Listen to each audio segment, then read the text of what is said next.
Good evening. Welcome to this week's episode of Valley Movers and Shakers. I'm your guest, Kevin Little, and we're taking a break today from business or politics, which is something that we've been dealing with the last few episodes, and we're talking about the arts and community service.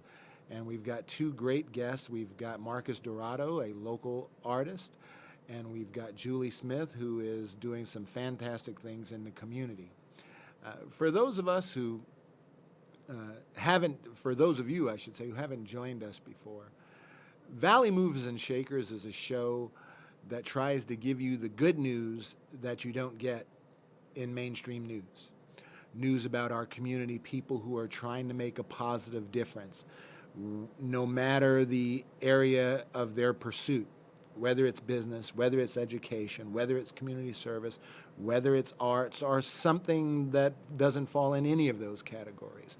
Someone who's trying to strive and improve things. We hope that this show and listening to our guests and seeing the drive and the courage that they have and the obstacles that they've overcome and hearing about all of that not only entertains you, but motivates you to do the same. Because each of us in our own way, in our own universe, in our own respect, has the capability of being a mover and shaker. And that's the message of this show, really. So we're going to take a short break, and we're going to come back and start talking to our guests.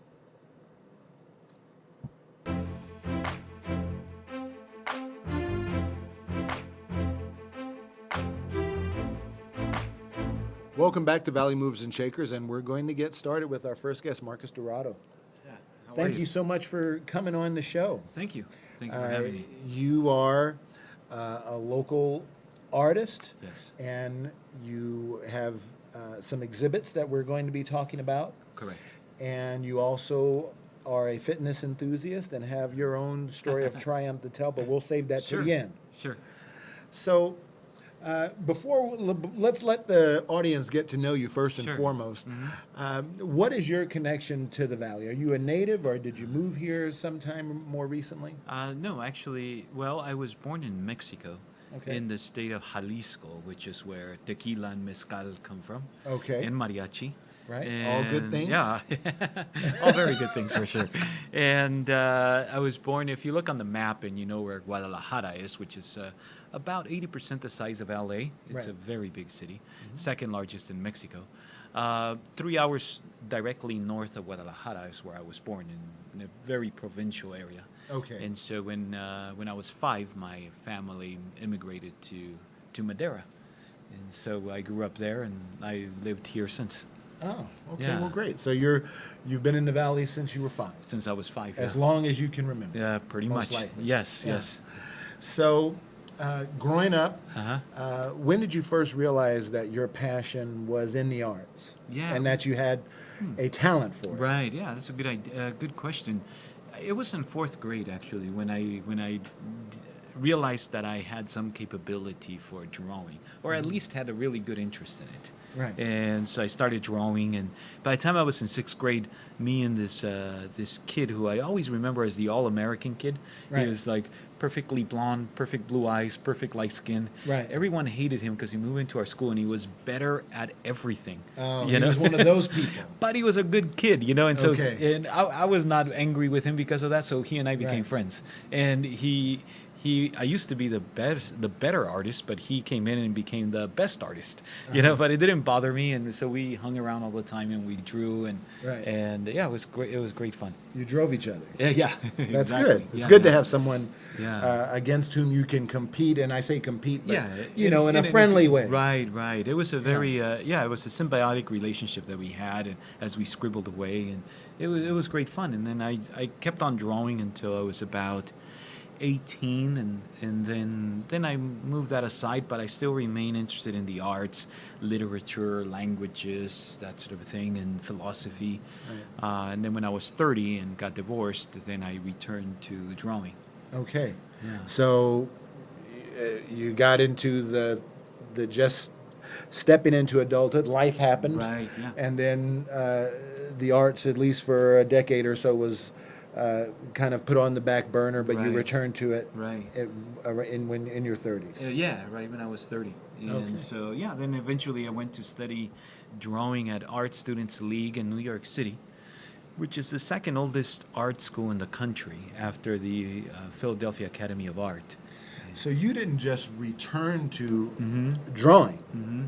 You decided at that age, at 30, not only do I want to continue doing this as a pastime pursuit, Mm-hmm. but I want to do some training Right. and really see how far I can take this. Yeah, at first, on the days, when I got divorced and on the days I didn't have my, our sons, three, then I all of a sudden I had more free time, Right. and so I started reading novels, started drawing, and eventually that led to, this really, I really want to do something that I really love to do.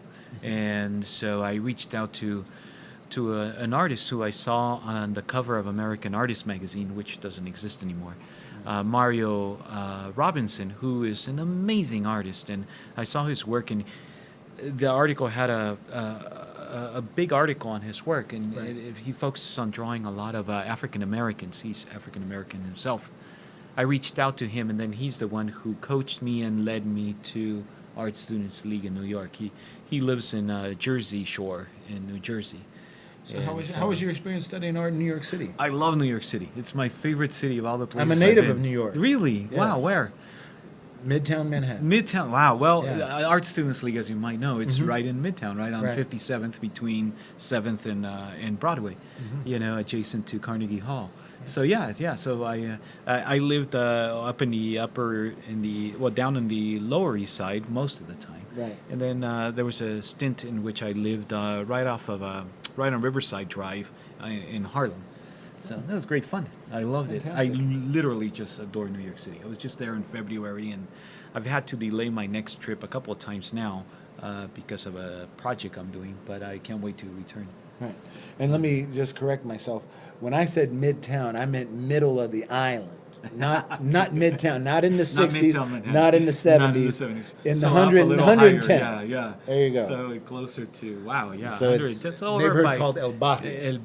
Yeah. There you go. Yeah. Oh, very cool. So you came back after you did your, Yeah. your stint in New York. You came back to the West Coast and to the Valley. hmm And then continued on developing my drawing and my projects, and it's great fun. I absolutely love it.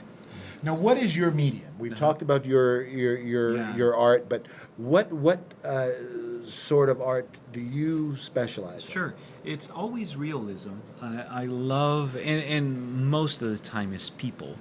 And I always love to draw from life. So in other words, not using photographs from which to draw. Right. I like to have my models there in my studio, and then develop a drawing, whether it's a bust, from here up, or a full-length figure, or what have you, clothed or nude. And traditionally, I either draw in graphite, Right. or which is regular pencil, Sure. or charcoal, and sometimes in Conte, which is kind of like charcoal. It's a French pencil, and usually on paper. Okay. Yeah. And how long does it take you to produce a work? And I know obviously the models Yeah. are only there for a limited amount of time, Mhm. but I know even after the model's gone, you still Right. are I'm developing it finalizing further on, yeah. and refining things. Yeah. How long does it take you to produce your work from beginning to end? Yeah, it depends upon the size and how much detail there's going to be, how much of the figure is going to be included. So if it's a bust from, here up, on 14 by 11 paper, it could take anywhere from 12 to 25 hours or so. When I do the life-size works for one of the projects that I'm doing, the models will pose anywhere from 40 to 50 or a little more hours in 3-hour increments. And then total time for me, including the model's time, ends up being anywhere from 80 to 110 hours of work. Now, I know you brought some works, Yeah. and we're going to start looking at those in a minute, but I did want to talk about some exhibits that you currently have Right. in town or have recently had in town. And why don't you tell us? I know you had an exhibit at the Fresno Art Museum. Yeah, that was a magnificent show. Actually, there was the name of the exhibit is Immigrant Me, which centers, obviously, as the title would indicate, around immigrants.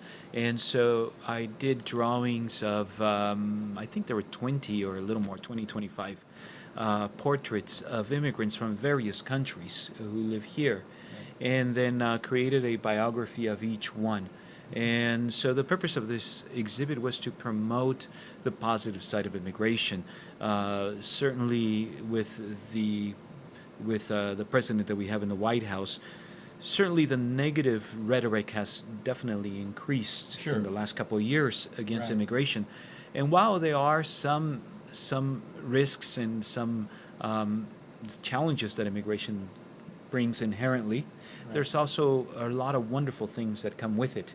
Right. And so the purpose of my project was to promote exactly that, more of the positive side of immigration.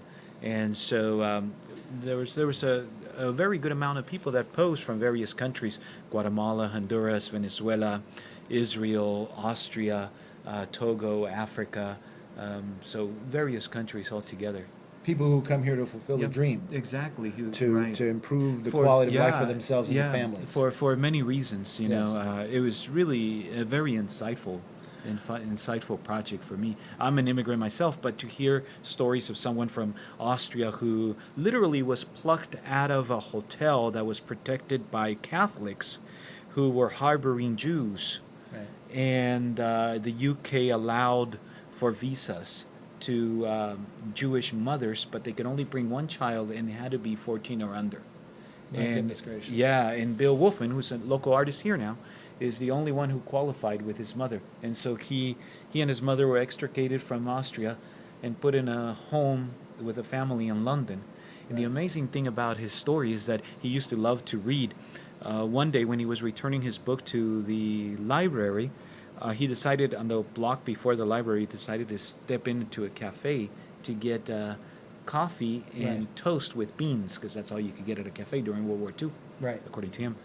When he stopped in and he sat down to eat, a Nazi bomb dropped on the public library of London. Just across the square from where he was having his So coffee and he would toast. have, had he gone straight there, he would have been there when the bomb dropped. Yeah, amazing stories. Amazing stories. Yeah, so these are now traveling to just across town to the to Fresno Pacific University, and they'll be in an exhibit, beginning this month until the beginning of October. Oh, well, that's fantastic. Yeah. So, and then we have, you have another upcoming exhibit Right. as well. Yeah, this one is will be next summer, and that's going to be at Arte America. So it'll be a solo exhibit, and it's going to be printed as a book as well by Split Oak Press of New York. And the name, and that's up in Ithaca, which I'm sure you Ithaca, know. that's yeah. right. And Home of Cornell University. Exactly, There you exactly. go. Yes, and it's a beautiful place. I love Ithaca, actually. And this project is called "Why I Got Naked," in the words of the models. And so it's a series of life-size, full-length portraits of the nude figure of men and women, Right. ranging in ages. Right now, the youngest model that I'm drawing is Jade, and she is 20 years old. And the oldest is Gloria, who is 72. Right. And so she used to be a nude model for college photography classes Sure. when she was, in her 20s. In her younger days. Sure. Yeah, and so she reached me and said, this project sounds really interesting, and I'm wondering if you wouldn't mind drawing an old lady. And I'm like, are you kidding? This would be amazing, So, because the idea is, I draw them, and then I do an interview about what inspired them to this robe for art. Right. Because I get that question asked all the time. Why Sure. did this person get naked, And there's so many reasons, and hardly ever it's because of an egotistical thing. It's usually more of something a lot more profound within themselves, male or female. That's It's great. a Well, give really us an interesting- example of one of the compelling reasons that you've been told. Sure. Like, for example, Gloria, who's 72, she is very much about being totally natural and being in complete acceptance of how the body changes over the decades. Right. you know. And so she's a very beautiful woman. She's 72 and she looks marvelous. She does look 72, you know. And it's magnificent that she has the courage to disrobe and then be printed in a book and then be shown life size as well, Right. how she looks. And so I think one of the great virtues of this project is that it teaches other people about acceptance and identity and self-concept and Right. even confidence, because I think of maybe a 20-year-old or even a 15-year-old young lady that goes and sees this exhibit, you know, or a 30-year-old, and then sees this woman who is at this age Right. in full acceptance, when we live in such a society where everything is photoshopped and made to Right. look this way because that's the perfect way.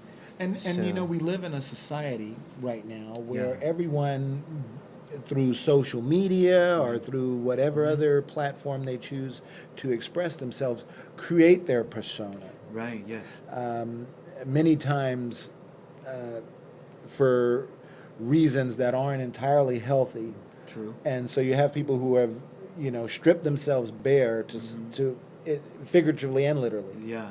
and allowed that to be documented. Yeah. So that's very interesting. Yeah, yeah. So it's a really compelling collection of stories that I'm gathering, and then of course you have the opposite in terms of age. You know, a 20-year-old that's, Right. you know, going into her own about self-identity and acceptance and that sort of a thing. You know, and Yeah. and I got a 62-year-old man, I believe. I Right. believe he's 62. He's in his 60s who will pose as well, and Right. you know, he's in a different stage of his life. Sure. And a 48-year-old man who has posed already. Right. It's really a very insightful project, and I think that the public's going to really enjoy it. What are some other recent exhibits that Uh-huh. that you've had and that you've contributed to? Yeah, you know, my first really big exhibit was 9 years ago. That was called 100 Faces of Fresno. And so I did portraits of literally 100 people. And so that was quite an interesting project. It was me more in the infancy of my career. Right. And so it was really wonderful to get to know so many different people and to develop a portrait of them and then have them all shown in one place at one time.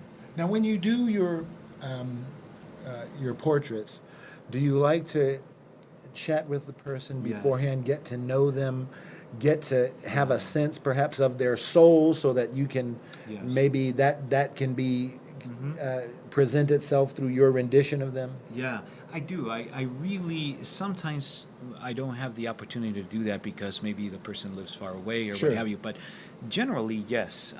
Even if it doesn't matter what the project is. It could just be a bust and they're dressed, just to get a feel for them. And I want them to feel comfortable with me too, because it's very important how they feel, you know. And so to get to know me and for me to know them a little works very, very well.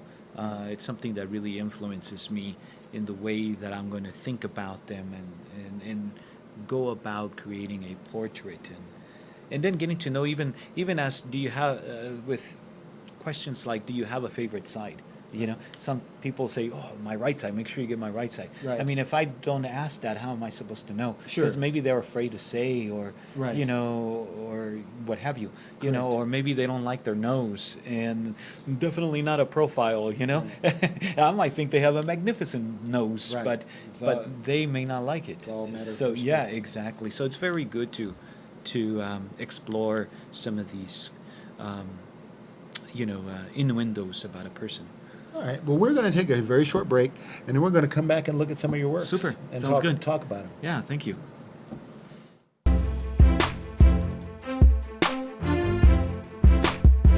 Welcome back to Valley Moves and Shakers, and we're going to continue with Marcos Dorado, and we're going to look at some of his exciting works that he was kind enough to bring with him today. Thanks Yeah, for bringing these. for And sure. I always love looking at an artist's art with him or her present to really give us an insight. Yeah, I enjoy that very much too. When I'm around other artists, which is quite often. So we have this first portrait, and Yeah. who is that of? This is Jovan. Okay. He is a local musician. He plays in a band, and I can't think of the name right now. But he's a guitarist, Right. teaches music as well. Right. And And I think he's connected to one of my recent guests. But oh, anyway, really? that as- Giovanna, perhaps? Yes. Yeah, yeah. There So, you are. yes, exactly. Yes. So I've drawn her as well. And yeah, so this was from a 3-hour pose. And then I developed it further another, I don't know, 10, 12 hours thereafter. Finished it on my own. And so this portrait, and what, in addition to just trying to portray the person, what is the message that you intended to evoke Yeah. through this? Yeah, you know, this one would not necessarily have such a real poignant message, other than it's a portrait in a realistic fashion, of course, but it conveys, when you put a portrait that it's this way in the context of other portraits, then it's conveying a sign of the times.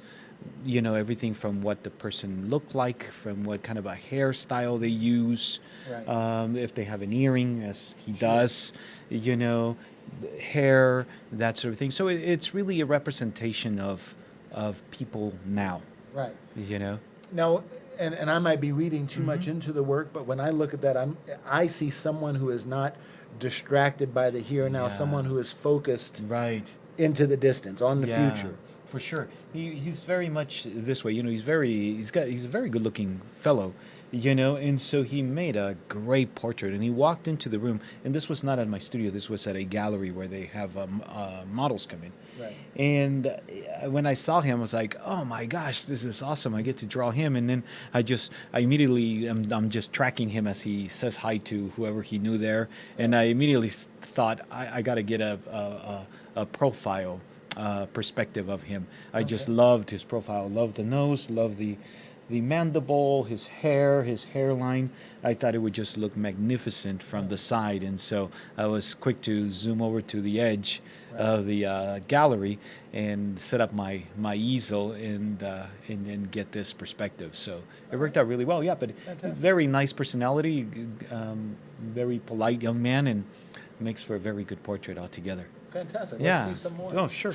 You know what? I can bring. Let's do one of these larger ones, and I'll show one that is not complete yet, but this one definitely has more of a poignant message for sure.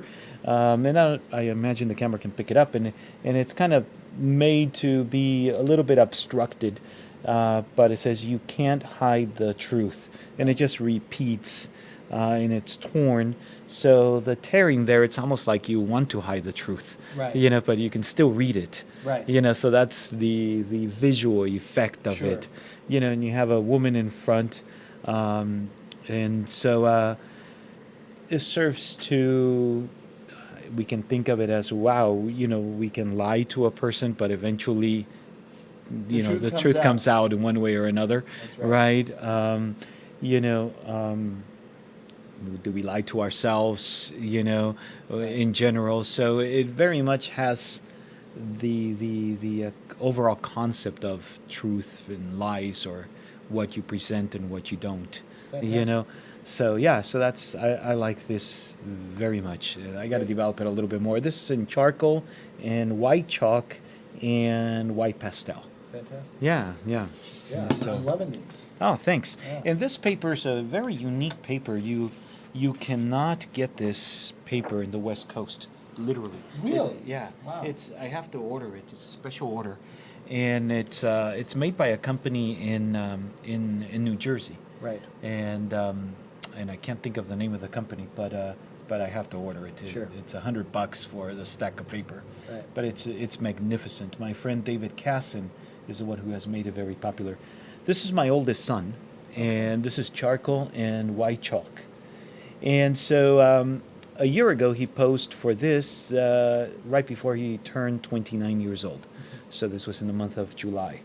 And so we chose a profile because he lives in Madera, and that way he wouldn't have to. It's a little faster to do a profile because there's less information. Sure. So I said, well, we just do a profile that way. You just come in once or twice, and then we're done. Right. And so then that's why we did that. And he let his hair grow. He looks much older than 29 because he's got the beard and Right. he's got the facial hair. But Right. without it, he looks rather young. Yeah, that's why I Yeah. stopped with my beard, because I'm at a point where I don't want to look any older than I am. Yeah, I sometimes let the scruffles out, and I don't mind it, but one does look younger without it. So so this is Giovanni. He's a wonderful, has an incredibly kind heart. He is absolutely about benevolence. That's Yeah, a fantastic. wonderful young man for sure. So this is these drawings are fun to do, and I got a couple of smaller works, and this is on Canson paper, which is a French paper. And so this is Michelle again, like the. This is the same one who you had in the You Can't Hide the Truth. Correct. Yeah. So right. this is an unfinished work, as you can see. I love unfinished works. To me, they're very insightful. They show a little bit of the process, or a lot of the process of the artist.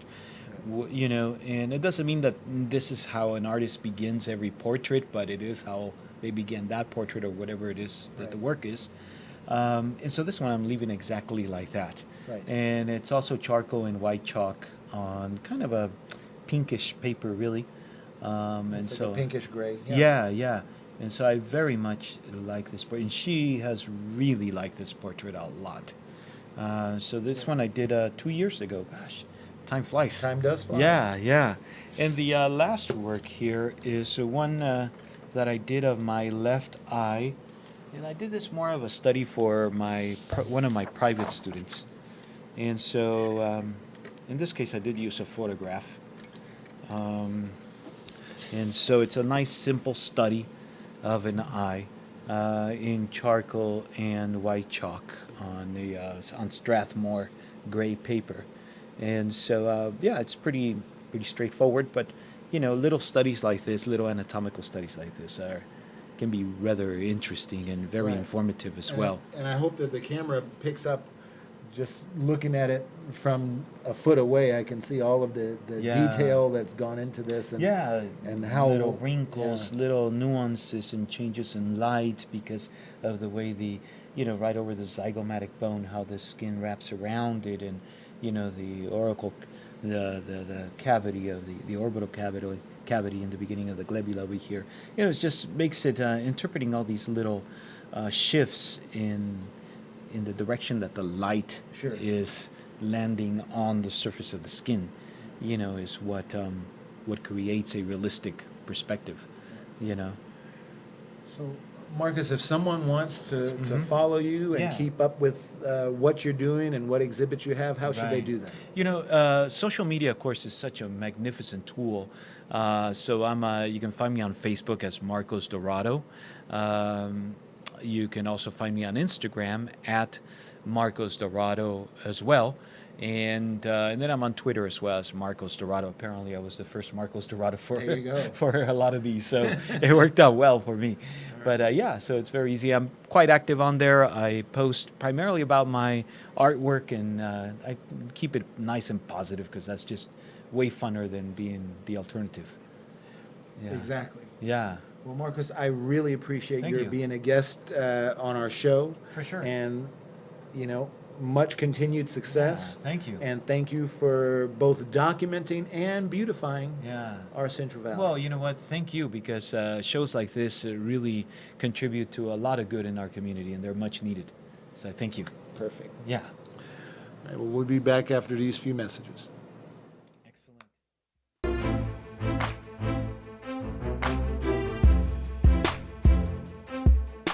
Welcome back to Valley Moves and Shakers, and we have our second guest on today's show, Julie Smith. Thank you for joining me. Thank you for having me. And you are doing such great things in the community, and I can't really wait to get into those, but I do want to just back up a little bit so that our audience knows who you are and what your connection is to our community. You live in Fresno? I live in Visalia. In actually. Visalia. Born and raised. And born and raised here in the Valley. And you've got a beautiful family. One of your members, your daughter, you brought with you. Yes. And so you, everything was, you were enjoying life as working and parenting and building your life with your family, and Yes. then you found out that you had to battle with cancer. Yes. When was that? So it was last year. Actually, I also have a baby. I had a baby at the time. And so the symptoms were showing up as a condition called mastitis, which is a condition for nursing mothers.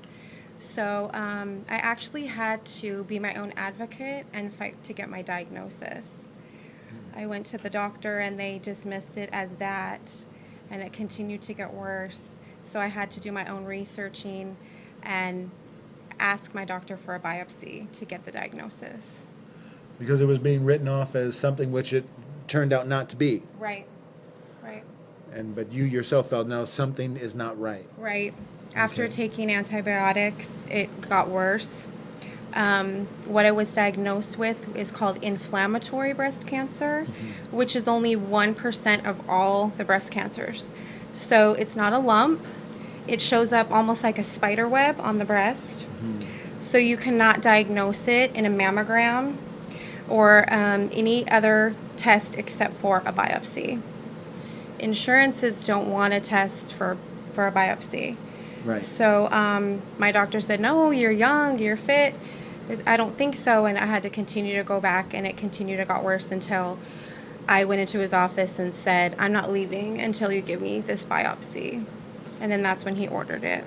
And it's really, and I want to continue with your saga, but it's really important for patients with cancer or with any serious illness Right. to really own their condition and take charge of their medical care. Right. And so you did have the biopsy, and it showed that your suspicions were correct. Yes. And so then your fight began. Mm-hmm. To tell me about that. Because the cancer I was diagnosed with was so aggressive, I started quickly. The protocol is chemotherapy right away to stop the growth, double mastectomy, and radiation, and then continued therapy. So that was, I think, a few weeks after diagnosis, I began the chemotherapy. And obviously anyone who has been through that or who has known anyone close to them who has been through that knows what an arduous, difficult process that can be. Yes. And, But that was my goal. I think this is why we're here, is that I decided my motto when I got diagnosed was, my quote is, cancer, you picked the wrong chick. And so I just decided, I even didn't want to tell people I have cancer. I didn't want to partner with it. Right. I just said, I'm diagnosed and I'm walking out my healing. My Right. body just hasn't caught up with it yet. Right. I even decided I'm not going to have a negative attitude about it. And I even had you know how women have baby showers? I had a chemo shower. And so all of the products and things that I needed for my battle, Right. I registered Right. like a shower, and we celebrated it. Right. And so I just decided that I was going to fight with a positive attitude. And it takes some folks, a while to get to that point of positivity, but you, just from almost the very beginning, just fought this head on. And where do you get that toughness from? My faith? Yeah. My faith in God. That's it. Before this, I thought it was all about me. Mm-hmm. And I always say I'm a recovering control freak. I'm a recovering control freak and people pleaser, because I thought I was in control of everything. And when I got that diagnosis, I just said, okay, I give it to you. And I just continued to speak that peace. And that's what kept me going. It's fantastic. Thank you.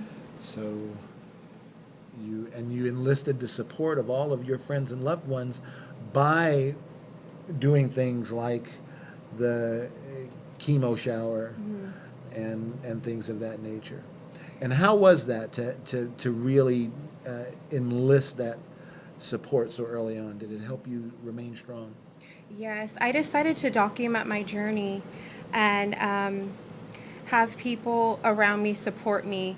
It was funny because some people, you kind of find out who your real friends are at this time. And some people said, I don't know what to say to you. But just the fact that they were there supported me. And so I decided on social media, I wanted to document what I was going through so that people that are coming after me, they can have information, or they won't be so scared, or they can look at my story and say, if she did it, I can do it. And just to have that hope.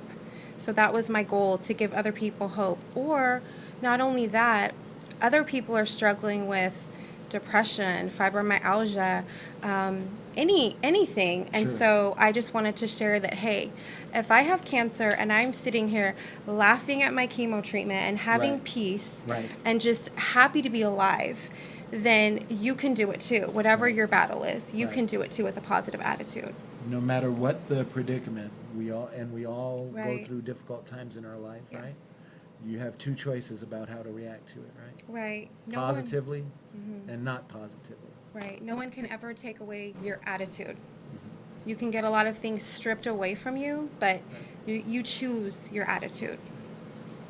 And you chose, and cancer really did pick the wrong chick. Yes. Because you not only, fought the battle for yourself, but you decided after you had cancer on the ropes and won your fight to take it another step further. So, so every time I went to chemotherapy treatment, I would always wear a shirt or a bracelet that said, like this shirt that I have, but, faith over fear, cancer picked the wrong chick, or, how Nike says, just do it. I had just cure it, just funny little sayings or bracelets, and I always carry them with me. And so I decided to design my own shirts, to help other people on their way, because I feel as though what you speak has so much power. Right. If you say I'm depressed, I'm sad, I'm sick, your body's listening. Right. So I just decided let's go for it and continue to speak positive out with any situation. So you decided much more to own your recovery rather than the label of your illness. Yes. There you go. So tell me, how do you believe that's benefited you and given you the courage to go beyond your own personal struggle to do things for others? I just found that in my own struggle, cancer, yes, but even in being a mom, I have an older daughter, but I have a younger daughter. I have a baby. And so even sometimes as a woman, that struggle of feeling like you're not enough or inadequate or just what am I doing in life? Am I purposeful? That it's very powerful to speak that out and to know your worth, that stay-at-home moms are important, teachers are important, that whatever your role is in life, that you can choose to be positive. And so I just noticed that in all aspects of my life and my friends as well, as I started sharing that perspective with them. Right. What my grandmother used to tell me, let me see if you feel that this is accurate. Bad news will come knocking, but that doesn't mean you have to let it in. Right. So how did you stave off the negativity and remain positive? What's your key to doing that? I like to speak it out, because what I learned was, before my motto was stay strong or kind of mask it. Right. Our society, we are compulsive as far as shopping, getting online, binging on Netflix. Right. And not that there's anything wrong with that. Right. But instead I used to mask my pain or mask it, and now I kind of bring it to the forefront, face it, and then dismiss it. So for example, if I start feeling depression or anxiety about my diagnosis, I would just speak against it. I would say, I'm not depressed. I don't have anxiety. It can't live in my atmosphere. I claim that I am healed. I claim that I am happy. I choose to walk out this day with a positive attitude, and so on and so forth. So instead of burying myself in it, because buried feelings are still alive. Right. And so you have to kind of face them and then. Flesh them out. Exactly. Yeah. So tell me, Julie, about why you decided not only to document your journey and your fight, but also to do other things to help others who might be in your same situation. Where did that inspiration come from? I just think it's so important to pay it forward. Our struggles are not just for us. I feel as though everything I went through, I don't want it to just be kind of in vain for myself. I want to help others in any capacity. Can I say hell? The hell that I went through, I want to bring heaven to someone else through it. I want it to mean something. I had people help me, and so I just want to pay it forward and help them find happiness, peace, and freedom in their life. So tell us about some of the things you've done to help others. I see you brought one of your shirts. This is one of my shirts that I designed. It says, "Cancer, you picked the wrong chick," that I would wear to chemo. And I just, people get tattoos, Right. ink, and it means something to them. Sure. So for me, I don't have any tattoos, but I chose to either wear something, or I also made hats and mugs, so that it's just a reminder. We wear shirts of our favorite sports team. So why not wear a shirt or put something on as a bracelet or a cup or a hat that speaks positive and reminds you to not give up, reminds you to keep going, reminds you that you're alive, and that's a gift in itself. So what do you do when, because this is something you're not in by yourself, right? You got your family, you got your whole support system, and maybe sometimes they're having the bad day and it's not you. And how do you call them out and reinvigorate them? The same thing I was telling you. Right. I actually did this the other day with my sister. Write down all the negative feelings that you're feeling. Let's write them all down and identify them. Because sometimes we're stressed out or we have anxiety and we don't really know, where is this coming from or what am I feeling? Right. So we identified those feelings, and then she, again, kind of, broke up with them, renounced them, and said, I don't agree with these. You cannot live here. We tore them up, and then she spoke over her truth.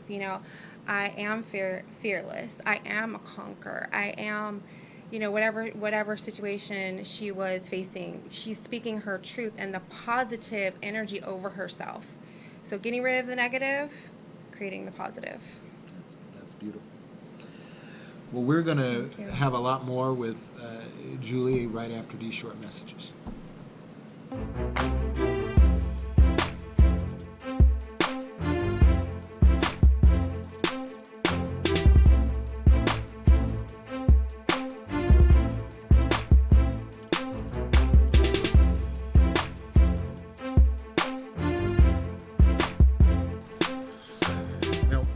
Welcome back to Valley Movers and Shakers. We're back with Julie Smith. Julie, one of the things that you've done to show cancer that it definitely picked the wrong chick is you have put out your own YouTube channel with lots of inspirational and educational materials for folks who are fighting the battle that you fought. And why don't you tell us a little bit about that? It's actually at the beginning stage, but I plan on having a lot of data on it. Again, like I was sharing with you, I want to give information of things that I went through. As I went through this battle, the doctors tell you a certain amount, but there's so much other information and other ideas on how to go through treatment and how to survive. Right. So I wanted to share my story to give viewers ideas, or to kind of think outside of the box and natural healing that I did, or certain remedies that I did, certain things that I did during treatment that helped me survive. And you're a very strong believer that there are very effective natural remedies that people should at least consider, if not use, as part of their treatment, correct? Right. Just even the fact that you have options. Right. That you just don't have this one option at the table. And I'm not saying, don't do this or that. Right. I just want to let people know that there are other options for you to do. To educate them. Right. Right. Or even during treatment, certain things, certain tips and tricks that I did during treatment so that my side effects were mild, and how to deal with them and be prepared for if something happened. Things that your doctor might not tell you. Right. Right.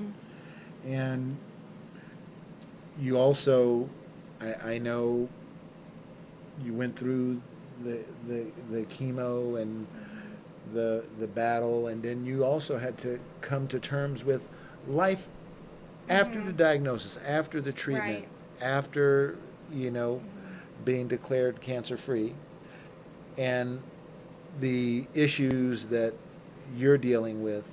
Right. Because people say, oh, treatment's over, but it actually isn't. That's also what I will be sharing about the new normal. I had, a double mastectomy, and also lymph nodes taken out. Right. And so that requires therapy. That requires, certain things. I used to be a trainer, and so I don't have the strength in my chest or the arms. So finding that new normal, certain health conditions that happen because of treatment. So now it's just a new way of life, and it's a new normal. So just kind of bouncing off other survivors on the emotional effects and the physical effects, and offering some kind of support and hope for, life after. Right. And not in a way where you feel like you've lost something, but accepting the new you. Right. Even my hair, I had long blonde hair, and so now I have this dark short hair coming in. It's different, and just your taste buds change, your skin changes, and it's just a new normal. So just helping others find that balance of their new normal in their health. Now I know you're also working on a book about your journey and your fight, and tell us a little bit about that. And it's a work in progress. Yes, right? I wish it was done to share now, but it is. It's along the lines of what I was talking about, the acts of an overcomer.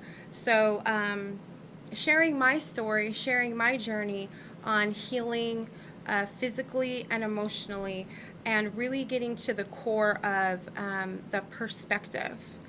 When I got diagnosed, of course, I did soul searching. Sure. And so even letting things go, forgiving others, because holding on to grudges, it puts your body into stress. Right. So just being at peace with your body, being at peace in your mind, forgiveness, forgiving of self. And as a woman, I struggle with perfectionism. Right. And so letting all those things go, and I think anyone can relate to that. Sure. So, but that's just my story, how when cancer diagnosis came, that just woke me up. Right. Letting people know that, I read a quote somewhere, it said something about, cancer cannot take away. And it can take away certain physical attributes, but cancer also taught me how to live. How to appreciate all of the wonderful things that you have. Right. And so that's my story of hope, and just to share, continue to share and give others, some hope. Something that I like to do on this show is to give my guests a chance to speak directly to the audience. And I usually set the stage and tell you who I want you to speak to, and then I'll just yield the floor to you. So here's what I'm going to tell you. Here's what the person out there that you should be speaking to today. Somebody who is recently diagnosed, who is taking the first steps on a long journey, and if you could have a chance to go to that person's house and sit down with them and talk to them, what are some of the things you'd like to say? Of course, I would offer to pray for them, but but I would say to them, the first thing I would say is there is hope. Don't give up, and you are a fighter. Whether you believe it or not, you are a fighter. You are in for the fight of your life, but you are stronger than you think. And you can do this. And I support you, but most importantly, if you make the decision today to fight, it's going to be the journey of a lifetime. It might not be what you asked for, but you will learn the most valuable lessons going through this battle. And I want to hear about it. Well, that's fantastic. You know, I can't thank you enough Thank for you. being a guest on my show. I am impressed beyond words with your courage, Thank you. and I wish you and your family all of the very best. Thank you. Thank you. Thank you so much. That'll do it for our show. See you next week.